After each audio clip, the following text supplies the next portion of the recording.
চাকরিচ্যুতদের সঙ্গে শ্রমিকদের সংঘর্ষ, 11 কারখানায় ছুটি ঘোষণা। পাকিস্তানে যেতে ভিসা লাগবে না বাংলাদেশিদের, বললেন হাই কমিশনার। জানাবো জুলাই আগস্টের হত্যাকাণ্ড, শেখ হাসিনার সঙ্গে এবার খুনের মামলার আসামি সামন্তলাল ডিপজল। জার্মান ভিত্তিক মিরর এশিয়ার প্রতিবেদন, বাংলাদেশকে নিয়ে ভারতীয়রা একের পর এক পরিকল্পনা বাস্তবায়নের চেষ্টা করছে। এবং সর্বশেষ জানাবো রোহিঙ্গা প্রত্যাবাসনে চীনের সহযোগিতা চায় জামায়াত। শুনছিলেন সংবাদ শিরোনাম, এবারে বিস্তারিত। চাকরিচ্যুতদের সঙ্গে শ্রমিকদের সংঘর্ষ, 11 কারখানায় ছুটি ঘোষণা।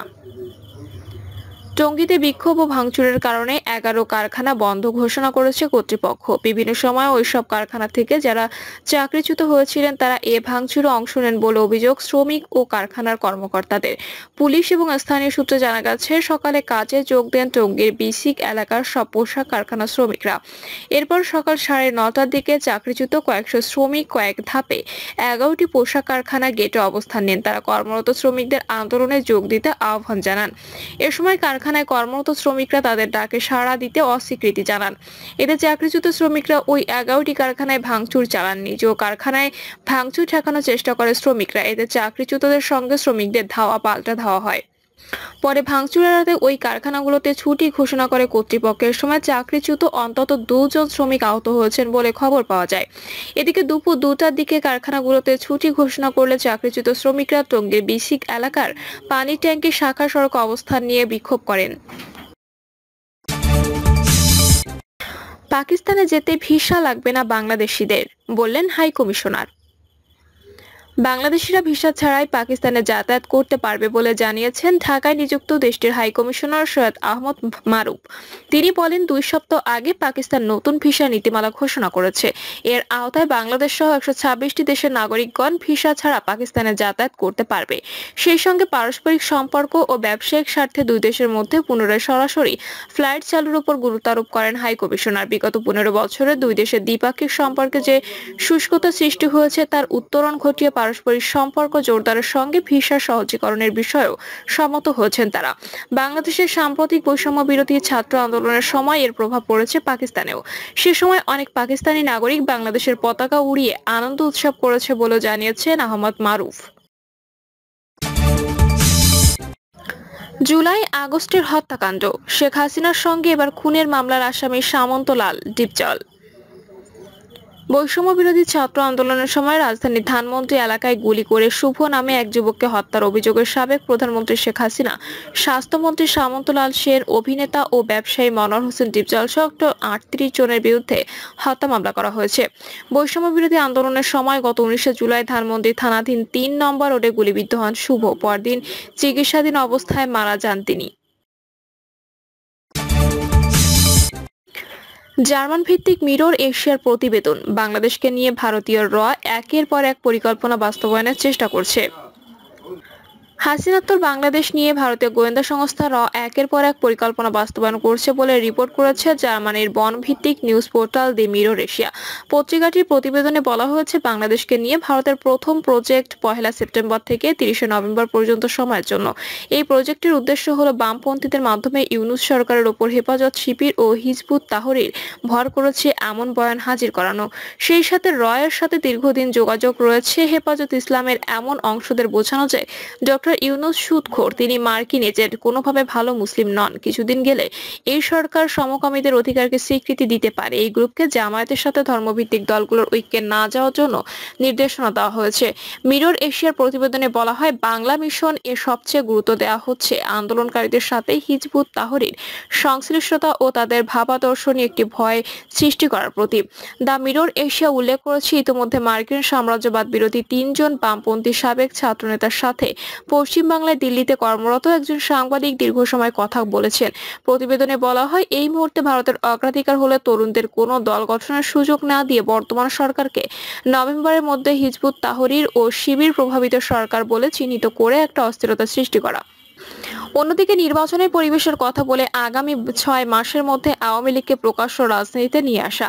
মিরর এশিয়ার প্রতিবেদনে বলা হয়, ইতিমধ্যে এর মধ্যে একটি উপগ্রুপ করা হয়েছে বাংলা মিশন সম্পন্ন করার জন্য। সম্প্রতি চিকেন নেক নিয়ে বৈষম্য বিরোধী ছাত্র আন্দোলনের অন্যতম সমন্বয়ক হাসনাত আব্দুল্লাহর মন্তব্য ও সেভেন সিস্টার নিয়ে সমন্বয়কদের কারো কারো বক্তব্যকেও আমলে নিয়েছে বাংলাদেশ নিয়ে গঠিত গোয়েন্দা উপ টিম বাংলা মিশন। তাদের প্রত্যেকের ফেসবুক স্ট্যাটাসকে হিন্দি ও ইংরেজিতে অনুবাদ করে ভিক্টর 2 এর টেবিলে দেওয়া হয়েছে। ভিক্টর 2 হলো এর একটি সেল, যেখানে বাংলাদেশ সম্পর্কিত সর্বশেষ সিদ্ধান্ত নেওয়া হচ্ছে। পত্রিকাটির মতে, বাংলাদেশকে নিয়ে ভারত এই মুহূর্তে 2 নৌকায় পা রেখে চলছে। ঢাকার নতুন সরকার ও আন্দোলনকারী শিক্ষার্থীদের গতিবিধি নজরদারির পাশাপাশি বিএনপি ও জাতীয় পার্টির সাথে যোগাযোগ রক্ষা করার জন্য কূটনীতিকদের নির্দেশ দেওয়া হয়েছে। ভারতের প্রধানমন্ত্রীর কার্যালয়ে একটি সূত্র বলছে, তারা জামায়াতে ইসলামের সাথে আলোচনার দরজা এখনই খুলতে চায় না, তবে জানালা খুলতে চায়। প্রতিবেদনে বলা হয়, আন্দোলনকারী সমন্বয়কদের নিয়ে ও তাদের আদর্শিক ধারণা নিয়ে দিল্লির 2টি ও আসামের একটি থিঙ্ক ট্যাঙ্ক গত 20 দিন ধরে গবেষণা করেছে। 3টি সংস্থার রিপোর্ট বলছে, সমন্বয়করা যে দল গঠন করতে যাবে তা হবে একটি ভারত বিরোধী রাজনৈতিক দল। বামপন্থী বৈপ্লবিক ধারণা তারা পোষণ করলেও তাদের সাথে ধর্মের বিরোধ থাকবে না। এই আদর্শের ফলে মূলত দেশের বামপন্থীদের রাজনৈতিক স্পেস একেবারে শূন্য হয়ে যাবে বলে উল্লেখ করছেন গবেষকরা।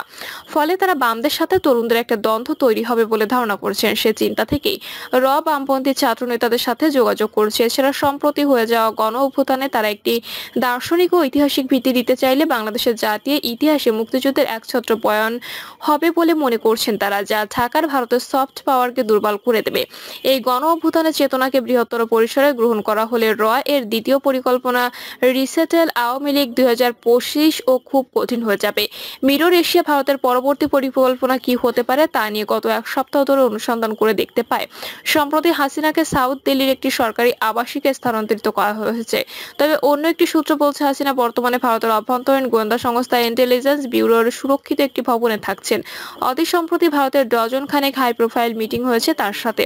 ভারতের জাতীয় নিরাপত্তা উপদেষ্টা ও প্রধান নিজে শেখ হাসিনা দেখভাল করছেন এবং তার সাথে প্রায়ই বৈঠক করছেন বলে প্রতিবেদন উল্লেখ করা হয়েছে। রিপোর্টে বলা হয়েছে, বাংলাদেশের সাবেক প্রধানমন্ত্রীর মনোবল ফিরিয়ে আনার জন্য তার সাথে নিয়মিত সাক্ষাৎ করছে তার কন্যা সাইমা ওয়াজেদ পুতুল।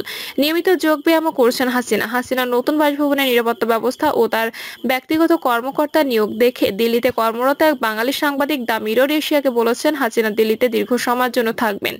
দিল্লি ভিত্তিক একজন বাংলাদেশ বিষয়ক গবেষক দ্য মিরর এশিয়াকে বলেন, হাসিনার অসাধারণ ক্ষমতা আছে কামব্যাক করার। তিনি 81-তে ও 96-তে কামব্যাক করেছেন। 2004 সালের গ্রেনেড হামলা থেকে বেঁচে গিয়ে তিনি 2009 সালে অপ্রতিরোধ্যভাবে ফিরে এসেছেন। তার ধারণা, হাসিনা ফিরতে পারবেন আবার। হয়তো দিল্লি থেকে তিনি দল পরিচালনা করবেন, তবে সেখানে সংকট হবে গণ অভ্যুত্থানের ইতিহাসকে জাতীয় ইতিহাস সাহিত্যকর্মের অংশ করে একটি আদর্শিক ভিত্তি তৈরি করলে। প্রতিবেদনে বলা হয়, ভারত ছাত্রদের বেশি সময় দিতে চায় না। দিল্লি মনে করছে বিএনপি আমলে বরং আওয়ামী লীগ বেশি নিরাপদ থাকবে। বিএনপির নানা সংকট সামনে চলে এলে, বিএনপি জামায়াতের ক্ষমতা দ্বন্দ্ব সৃষ্টি হলে আওয়ামী লীগ একটা পলিটিক্যাল স্পেস পেতে পারে। মিরর এশিয়ার প্রতিবেদনে বলা হয়েছে, গত 16 জুলাই যখন হাসিনা সরকার শিক্ষার্থীদের দেখামাত্র গুলির নির্দেশ দেন, তখন ধীরে ধীরে পরিস্থিতি সরকারের অনুকূলে চলে যায়। পরে শেখ হাসিনার বিশেষ অনুরোধ ও ভারতের নিরাপত্তা উপদেষ্টার সরাসরি তদারকিতে বাংলাদেশের এর প্রশিক্ষণপ্রাপ্ত 400 কর্মকর্তা ঢাকায় যান।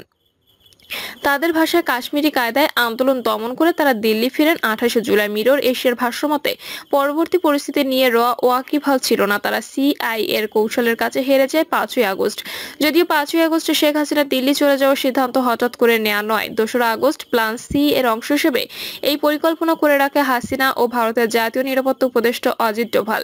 ভারত দক্ষিণ এশিয়াকে তার নিরাপত্তা সংশ্লিষ্ট অঞ্চল হিসেবে দেখে, ফলে এসব দেশের ব্যাপারে নিরাপত্তা উপদেষ্টা একটা হস্তক্ষেপ থাকে। প্রতিবেদনে বলা হয়, 5ই আগস্টের পর 10ই আগস্ট সংখ্যালঘুদের সমাবেশের আড়ালে একটি প্রতি বিপ্লব করার পরিকল্পনা করে। তার জন্য বিপুল সংখ্যক ভারতীয় সাংবাদিকও সেদিন ঢাকায় উপস্থিত ছিলেন। সেটি ব্যর্থ হলে দ্বিতীয় কূল পরিকল্পনা করা হয় 15ই আগস্ট।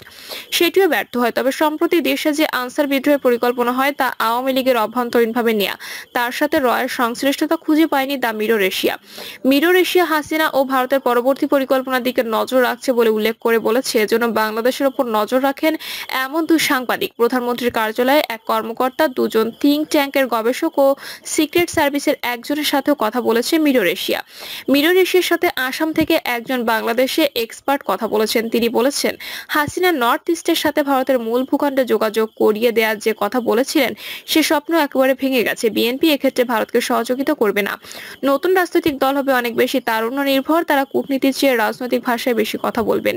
এমনকি তাদের কিছু সিদ্ধান্ত সেভেন সিস্টারের নিরাপত্তা ঝুঁকি সৃষ্টি করতে পারে বলেও তিনি উল্লেখ করেন। প্রিয় দর্শক, এই ছিল এখনকার সর্বশেষ সংবাদ আপডেট। সব সংবাদ পেতে চ্যানেলটি সাবস্ক্রাইব করে বেল আইকনটি ক্লিক করে রাখুন।